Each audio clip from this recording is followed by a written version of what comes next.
Joining us now is Kentucky Senator Rand Paul. Senator, did Devin Nunes make the right choice?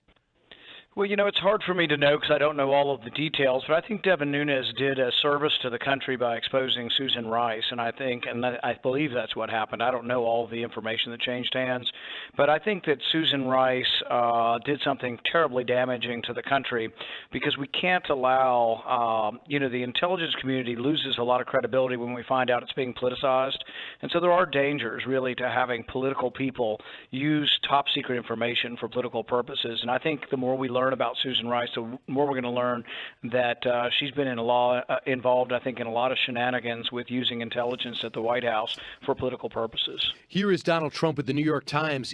Mysteriously, he decides to sit down with them again. Here's what he said on this. Cut one. I think the Susan Rice thing is a massive story. I think it's going to be the biggest story. Why? I mean, what do you think? What else? Take a look at what's happening. I mean, first of all, her performance was horrible yesterday on television, even though she was interviewed by Hillary Clinton's PR person, Andrea Mitchell. Of course, you've been accused of that also, so, Mostly by you, though. No. Mostly by a lot of people. And he went on to this. Cut two.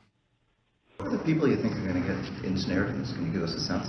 How far from the previous administration? I think from the previous administration. How far do you think it goes? Yeah. Chief of Staff? I don't want to say, but... President? I don't want to say, but... Do you think she might have committed a crime? Do I think? Yeah. Yes, I think. Do you think she committed a crime? Yeah, I think she did something that's devastating, and that is to take top secret information without a warrant for looking at an American individual and expose that individual and then perhaps be associated with people who may have leaked this information. But you can't have the executive branch of government listening in on conversations. Think about it. If a U.S. senator is talking to the ambassador to Jordan or to Israel, should the executive branch, the president, be allowed to listen to private conversations between senators and heads of state? This is what happened. There were senators and congressmen talking to Netanyahu about a year or so ago, and the White House is listening in on these too. This is a real problem. This is why we need overall reform in how much data is gathered, and I think to unmask an American is something we should obey the Constitution with. Now, we have a lower standard for eavesdropping on foreigners, but for eavesdropping on legislators, one, that shouldn't happen because there should be a separation of powers and protection of each branch of government's powers. But two, if you want to look at an American or listen to an American's phone call, they should go through a regular court and ask a regular judge to listen to it.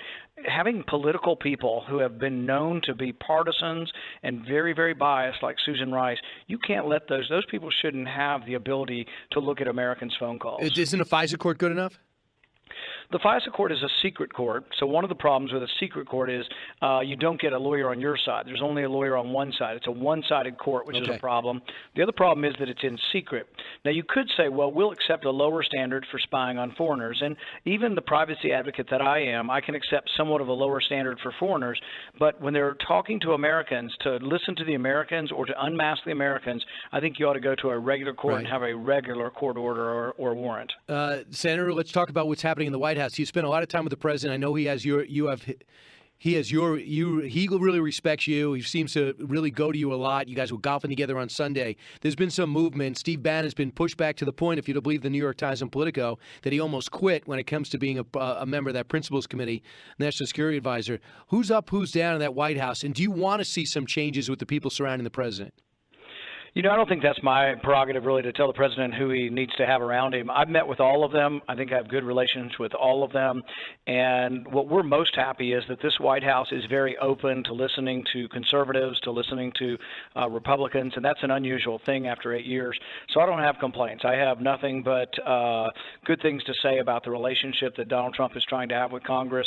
The vice president is at our Republican lunch in the Senate once or twice a week.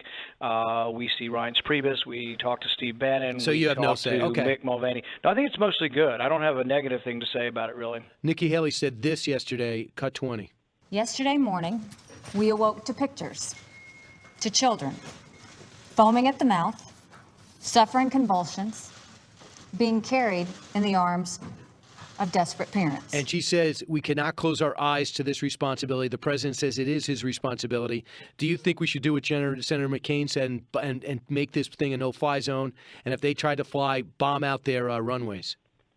Well, I think the first thing we ought to do is probably obey the Constitution. You know, when Nikki Haley came before my committee and I voted for her, I asked her that question. You know, will you try to take us to war? Will you advocate for war without constitutional or congressional authority? And she said no. And so I assumed what she means by this is that the president, if he decides to do something in Syria, would come to Congress and ask for a declaration of war. Short of Congress voting on it, I'm opposed to illegal and unconstitutional wars. I have the greatest amount of sympathy. Look, I can't see those pictures, and it's heart-rending to see those pictures. But going to war, we have to decide, will it be better or worse? Will we improve our national security? Are we threatened currently by Syria? And if we go to war, is Assad likely to use less chemical weapons or more? There is some argument for the more cornered and the more defeated someone is, the more likely they are to use chemical weapons. And actually, for the less defeated they are and the more ascendancy they are, that they are less likely to use them. The bottom line is it's horrific, and nobody can see those pictures. So even for a limited emotional action, effect. you want Congress to say to okay it, even for a limited action? That's what the Constitution says. The Constitution says that when we are involved in war, that Congress should vote on it because war is such a serious subject. How would you vote?